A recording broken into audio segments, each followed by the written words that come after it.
АТР, вечір середи, а Будун – це сьогодні.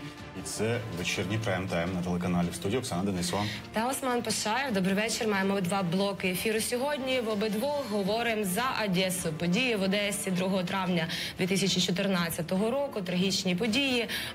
6 проукраїнських активістів були застрелені. 42 людини ще згоріли в будинку профспілок, пізніше 48 жертв загалом. Маємо в студії гостя Павло Поломарчук, журналіст, громадський діяч. І член журналістської групи по розслідуванню подій 2 травня. Добрий вечір, Павле. Доброго вечора.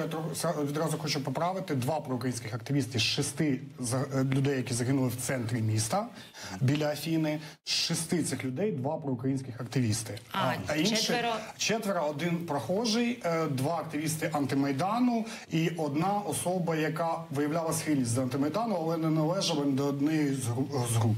Вони всі разом загинули в результаті стрілянини в центрі міста. І вони були поранені різними видами зброї. Так.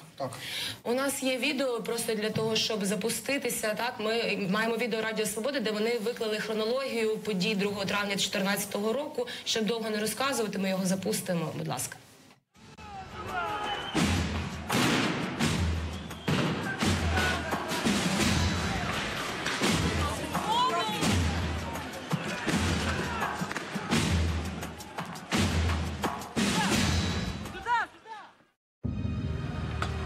Вранці на матч «Чорноморець-Металіст» приїхали харківські уболівальники. Одеські майданівці разом із футбольними фанами анонсують спільну ходу за єдність України. Опівдні проросійські активісти оголошують загальний збір на Олександрівському проспекті і позначають своїх прихильників червоним скотчем. Антимайданівці заявляють про намір іти колоною паралельно руху євромайданівців. Близько 15-ї на Соборній площі збираються проукраїнські активісти. Сформована колона починає рух. Близько 15:30 на вулиці Грецькій 2 колони перетинаються. Розпочинається сутичка. Під іде каміння, піротехніка, травматична зброя, коктейлі Молотова. Міліціонери намагаються стати у шеренгу між сторонами протистояння. Між 16:10 і 16:30 в ході сутичок у провулку між вулицями Грецькою і Дерибасівською смертельні поранення з вогнепальної зброї отримують майданівці. 27-річний Ігор Іванов з Білгород-Дністровського та 35-річний одесит Андрій Бірюков.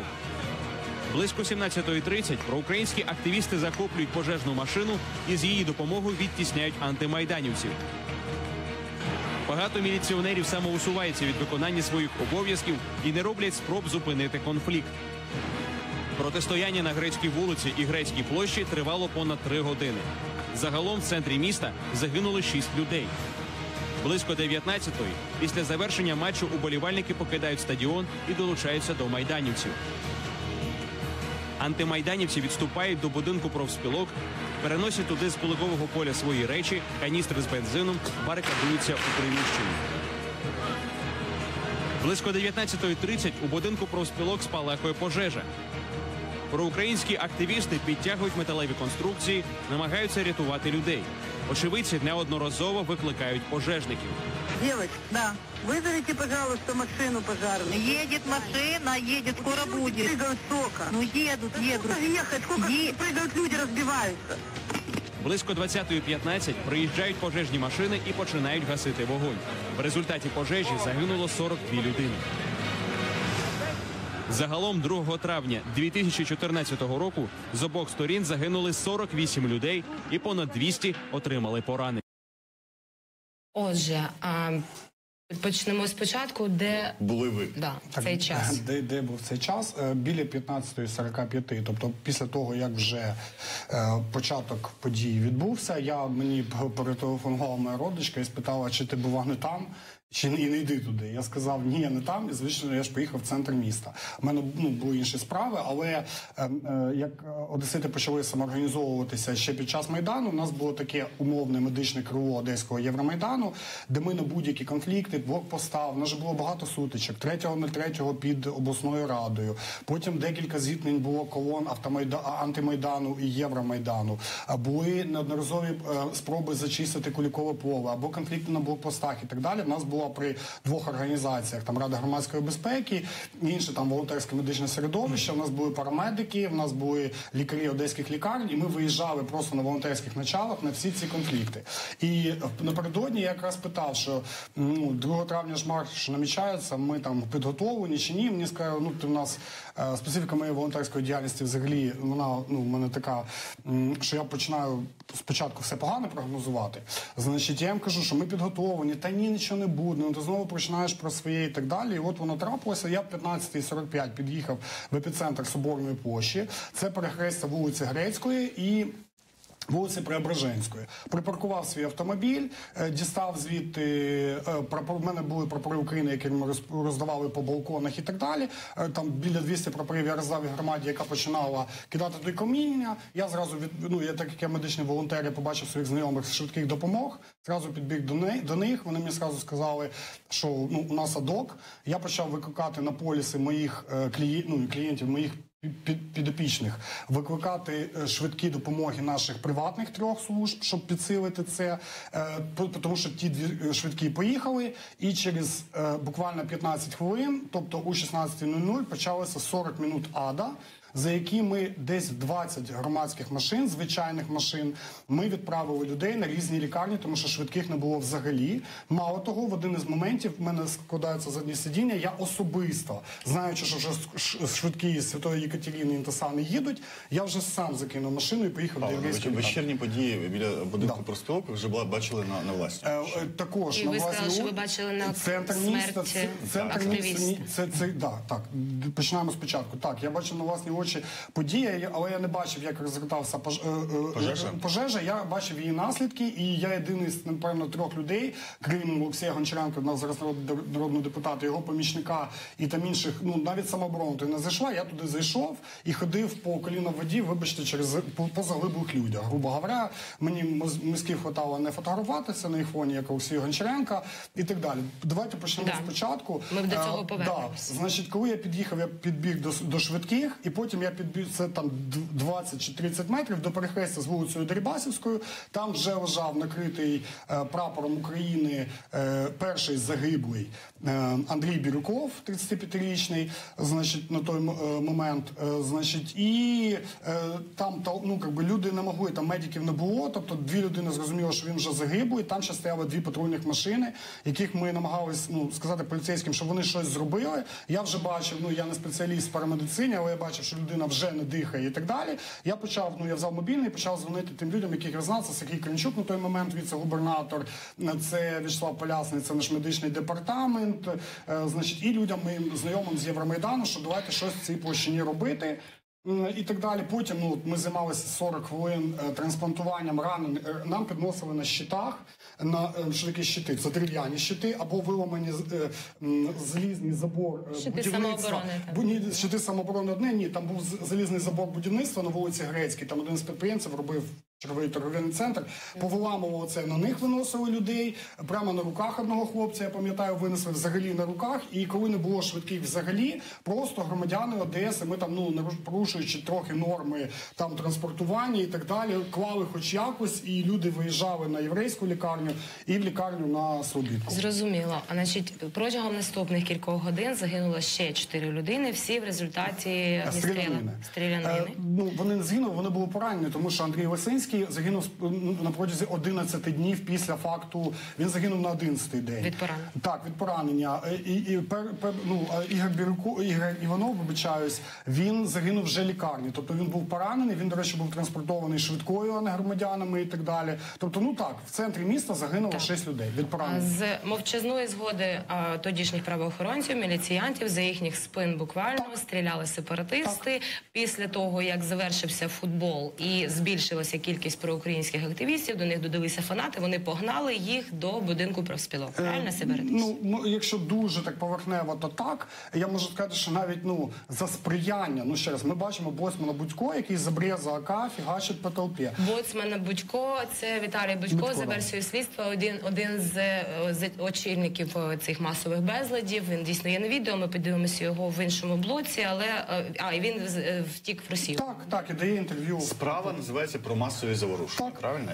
По ній Чимало людей фігурують, так? Ви особисто... Ні.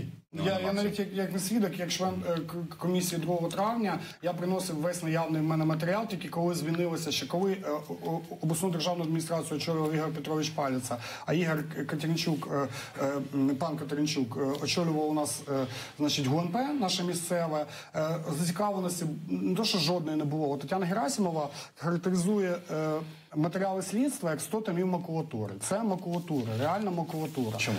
Тому що якість її, по-перше, люди, яких затримали, це не зовсім ті причетні люди. Там декілька було взагалі случайних терпілих. Так можна затримати всі тисячі людей, які, і навіть там журналістів, які стрімили. Тоді не всі учасники масових безладів і так далі.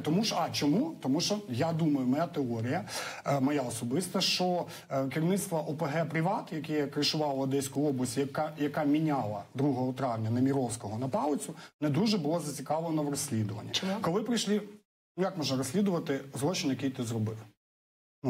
Давайте почнемо тоді з передумов, спочатку. Хіба вони робили це? Давайте спочатку, чого я роблю такі висновки. У нас був Петро, давайте з політичних передумов. Я правильно розумію, ви зараз на Ігоря Павловича поклали відповідальність за ці події? В тому числі. Я просто констатую факт, що за керівництва Ігоря Петровича Павловича, обласної адміністрації і Катеринчука, ГУНП, слідчі дії взагалі не проводилися. Я зараз можу детально обґрунтувати свою позицію. А коли прийшли грузини, Аркіпанідзе і так далі, хоч якийсь рух, там Петілєєв у нас був новий слідчий, потім надавили ПАСЕ і надавила група ООН і Генеральна прокуратура виділила слідчих. Але це майже за рік вже. Почалися якісь рухи. Так, я можу дуже детально. Чому відкрили Дом профсоюзів, його не оточили? Давайте детально, щоб не плутати нашого глядача. Детально. Значить, що у нас був пан Скорик, який при Григор'янавах був головою обласної державної адміністрації, відбувся Майдан, побоїще 19.02, коли побили 12 журналістів біля Одеської обласної державної адміністрації. Змінили в Раду, прийшов пан Неміровський. Володимир Неміровський – це власник Стальканату і ще одного підприємства в Кривому Розі. Це криворожанин, але одеський бізнесмен, власник одеського підприємства.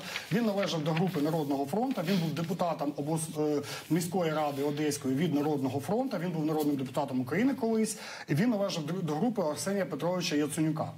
Значить, що відбувалося весь квітень у нас? Він був дуже слабкий. В нього був там радник Костя Усов, який зараз народний депутат, так далі. Як організатор, він був дуже слабкий, реально. І от весь Євромайдан, який потім перебіг до Палиці, це там Руслан Форостяк, Зоя Казанжі, там Марк Гордієнко, вони тролили його. Вони його просто, з першого дня, вони його делегітимізували, вони розказували, що він не риба, не м'ясо і так далі. Я хочу сказати, що ті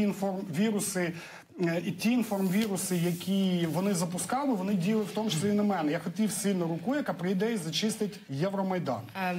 Павле, ми перервемося на секунду, тому що Руслан Форостяк, радник нинішнього очільника Одеської поліції, з нами на зв'язку телефонному. Добрий вечір, Руслане. Вітаю вас. Да, Руслан, привіт. У нас Павло в студії, ваш знайомий. Скажіть, будь ласка, я хотіла спитати для початку, чим вчора серце заспокоїлося, адже там було неспокійно напередодні 2 травня і в сам день. Ви знаєте, що весняні дати знакові для Одеси, не тільки, а для цієї України, навіть весь світ спостерігає вже уважно тих подій, які відбуваються протягом першої декади травня та взагалі весною в Одесі, але оцінку хай дають нам громадські діячі, мешканці міста Одеси та журналісти. Ми не можемо давати оцінку. Ті оцінки, які ми робимо, вони абсолютно тільки для нашого внутрішнього для нашої внутрішньої інформації. Тобто ми свої недоліки десь бачимо, десь робимо висновки, таке інше. Добре, зрозуміло. Скажіть, повідомте інформацію загальну. Скільки затримано? Вчора мінували по телефону Куликове поле 3 рази чи 4.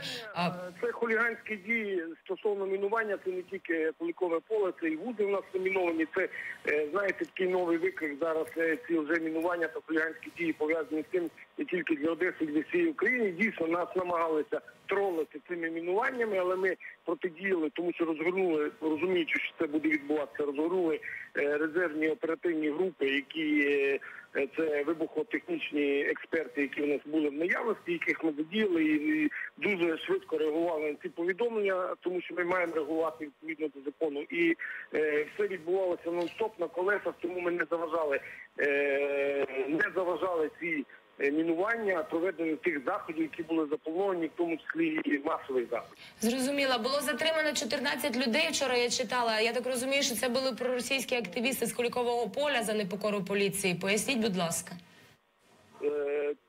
Стосовно, було взагалі затримано 17 осіб, але не всі вони мали відношення до тих подій, що відбувалися до заходів громадських, масових, що були в місті.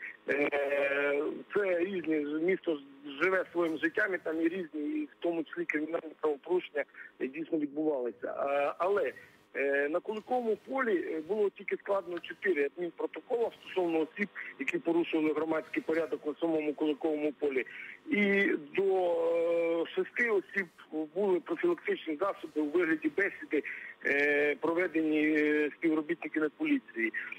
У місцях, що заходи, що відбувалися в центрі міста, ніяких правопорушень не було. І необхідності втручатися поліції правоохоронним органам також не було. Дякую, Руслан. Руслан Форостяк, радник головного поліціянта Одещини, був з нами на зв'язку. Повертаємося до студії. Павло, я хочу просто нагадати, я ще не спитала, але це констатований факт в інформаційних повідомленнях. Вчора відбулася акція пам'яті за загиблими 2 проукраїнськими активістами. Обійшлося без правопорушень. Поліція нікого не затримала. Так. А для вас щось загадкове залишилося в цій акції? Звісно, все загадково. Давайте ще раз, я закінчу з передумовою. У нас були сигнали ще на початку квітня, після 10-го числа, що скоро у нас буде губернатор Ігор Петрович Палиця. Я особисто знаю про факт зустрічі Геннадія Леонідовича Труханова, Ігоря Валерійовича Коломойського, Ігоря Петровича Палиця і, можливо, ще деяких осіб 26.04 або 25 квітня в готелі Палац Дель Мар. На той момент Ігор Валерійович Коломойський, проукраїнський губернатор-патріот. Геннадій Леонідович Труханов, людина, яка цілується з Марковим на Куликовому полі, одягнутий в гімнастерку, обвішаний колорадськими ленточками. Але факт зустрічі мав місце. Про що вони домовлялися 26 числа і так далі. Кажуть, що були зустрічі, я не маю цьому підтвердження, цьому я маю підтвердження цієї зустрічі. Кажуть, що зустрічі були ще в Дніпропетровську на тиждень раніше і так далі. Факт в чому? Що у нас був губернатор Німіровський, голова, вибачаюсь, Одеської обласної державної адміністрації, став губернатор Палиця. Яким чином це трапилося? Тому що в рамках 2 травня трапилася подія жахлива, 48 загиблих, в рамках якого Неміровському довели його недієспроможність, а тепер мою цю, як сказати, конспірологію я обліку в факти. Значить, коли трапляється щось у місті, от я не розумію, чому трапилися 3 речі. Перше, чому Петро Луцюк, на той момент начальник Головного управління національної поліції, волинянин, Петро Луцюк, волинянин, Ігор Палиця, волинянин, чому він не ввів план «Хвиля»? Зараз він їздить на суди до Одеси, Приморський суд і так далі і тому подібне. Проти нього порушені 3 карних провадження, точніше, Петровим масивом інформації, можу так сказати. Тобто порушена там за бездіяльність, і так далі і тому подібне. Йде суд, він на потязі їздить, все це рутинно відбувається, він навіть не затриманий. Чому він не ввів, коли безлади в центрі міста, весь час вводиться план «Хвиля»? Чому він не був введений? Перше питання. Я зараз буду на нього відповідати. 2 інших питання. Будинок профспілок. От я, коли були теракти в Парижі минулого року, я був на місці подій. Почти на місці подій. І там відразу французька поліція оточила все. А в нас в Домпрофсоюзів зробили музеєм російської пропаганди Одеської хатині з списаними сценами з «Синочка не простим», «Путін приді» і так далі. Хто не оточив, хто дозволив, хто дав можливість утоптати. Ми як група 2 травня, Сергій Дібров там був вночі в цей день, я був взагалі до ночі, Сергій Дібров прийшов на ранок, і потім ми попали туди аж 11 числа. І останнє питання. Хто дав наказ Дмитру Цвіткову на той момент, скажімо так, одному з чиновників вищої ланки Головного управління національної поліції в Одеській області зачистити центр міста? Дворники на 3 ранку вимили все. Потім ні Дібров, ні наш баліст з групи Юрій Мука не знайшли 2 гільзи і на одній тумбі 2 поміхи. Хто це зробив? Ви думаєте, що до цього причетний Палиця? У мене є 2 теорії. Значить, перша теорія стосується Німіровського, друга стосується моїх власних теоретизувань. Значить, що стосується Немировського. Пан Немировський 7 числа особисто звинуватив пана Дубового. Це Олександр Дубовий, народний депутат України, відомий по культці Зіллі. В той момент він належав до БЮТ. Він і є зараз бютовцем, це група баптистів бютовських, там у нас їх много, з Одеської області, які дотичні до БЮТу. Значить, і на той момент, коли Аврамови і Іванющенко пішли після революції, ну майже пішли, як смотрящі з Одеською областю, він на ці 2 місяці став смотрящим над регіоном від Юлії Володимирівни Тимошенко.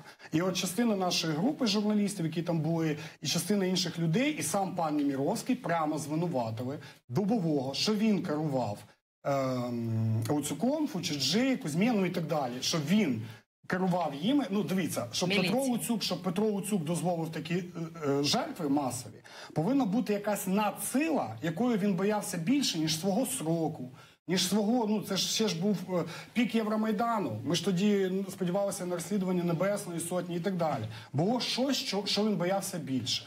Це або пан Дубовий, або пан Палець. Ну, не Палець, а умовно Криво фінансово-промислової групи «Приват». Просто я правильно розумію, ми будемо включати Зою Казанжи з Краматорська.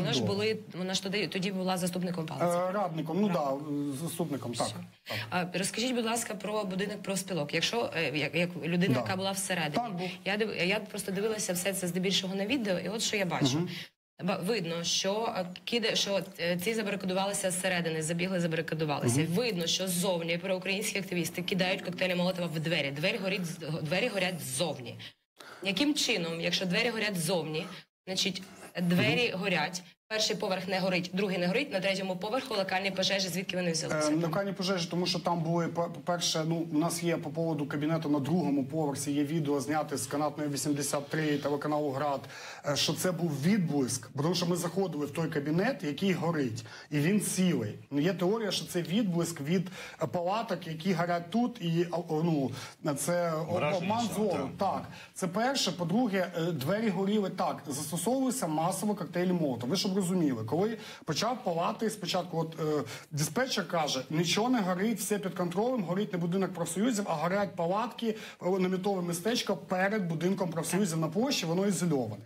А щоб ви розуміли, лагер антимайдану тримав генератори бензинові і так далі в будинку профспілок. Крім того, жінки, чому воно так? У нас є багато теорій. Є теорія, що вони уявили це умовним Сталінградом для себе, фортецею. Оці жінки, які там поклоняться антимайдану і так далі, вони просто затащили дерев'яну, знаючи, що ми, ну, вже йдуть люди, самооборона, з центру міста, що там є жертви, і зараз буде зачистка Куликового поля, значить, вони позаносили туди дерев'яну барикаду. Крім того, там легкозаймисті сходи і матеріал оздоблення, ну це не оздоблення, а яким викрашений хол легкозаймистий. Там були 2 генератори. У нас є хімік Влад Болінський, який зробив чудове взагалі дослідження, це мапа пожару.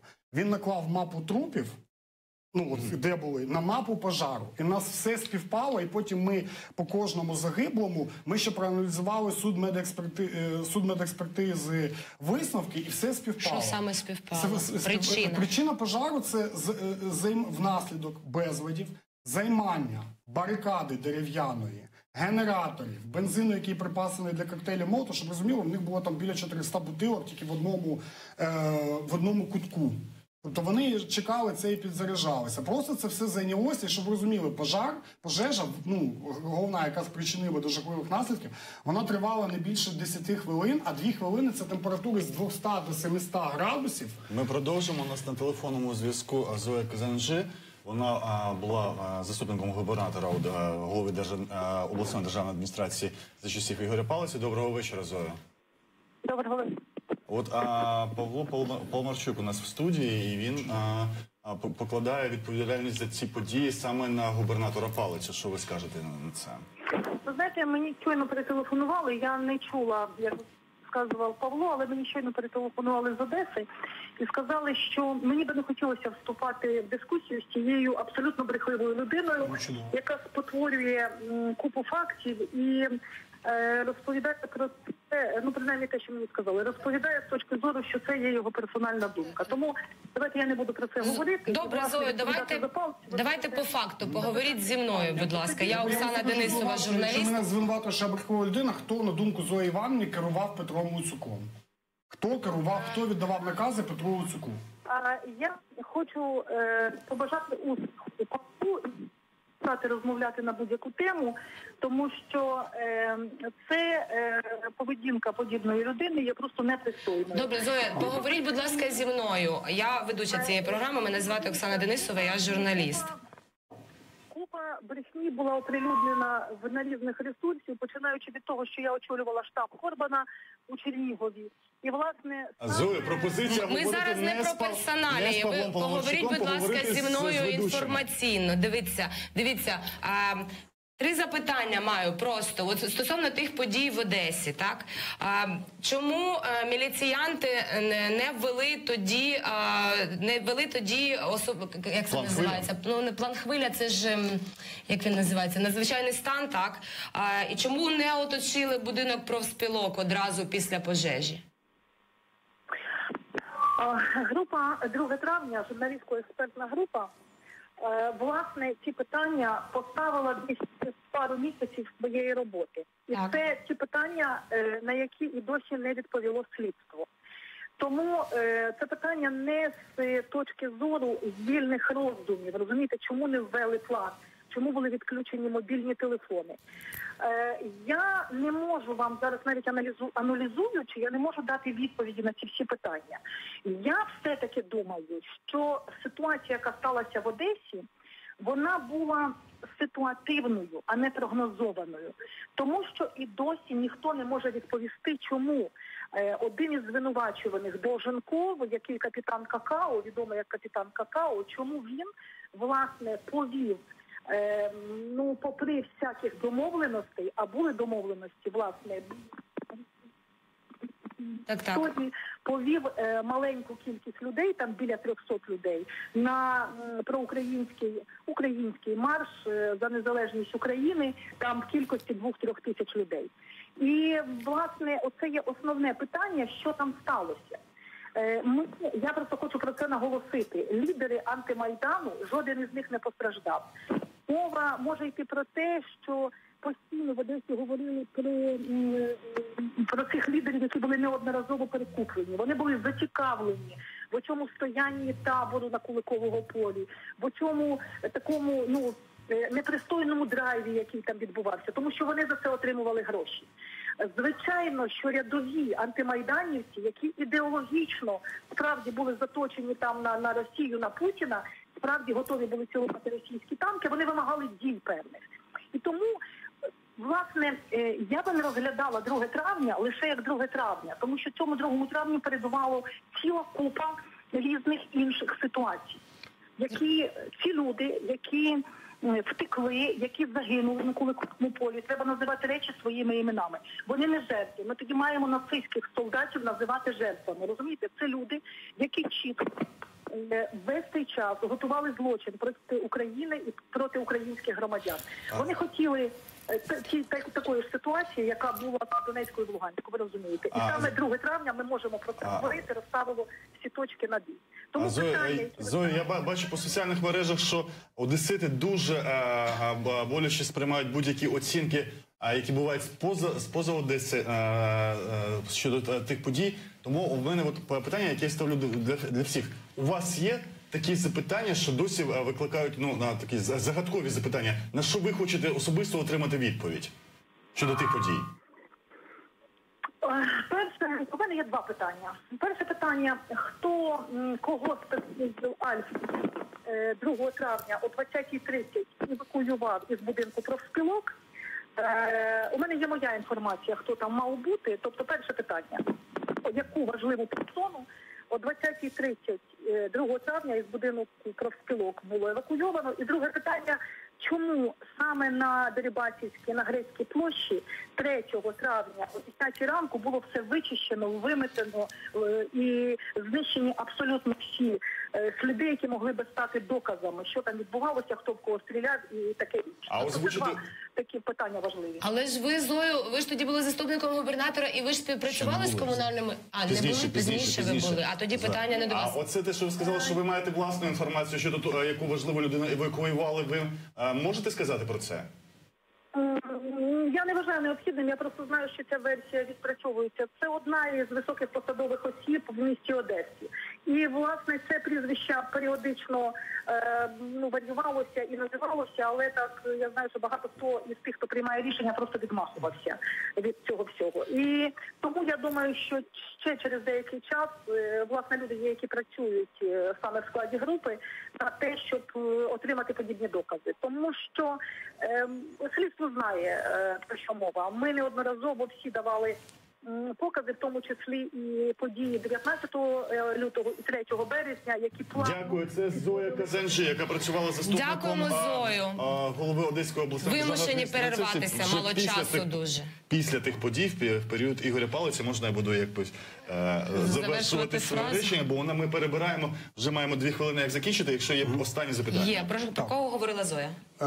Я теж маю цю інформацію, але не буду її оприлюднювати в прямому ефірі. Я просто хочу сказати, я до 2 питань Зої Іванівни. Перше, вона мене звинуватила. Я хочу сказати, що це пов'язано з Зоя і її сестра працювали і на Аднана Ківана, забудовника, з якими ми боремося як Демальянс в Одесі.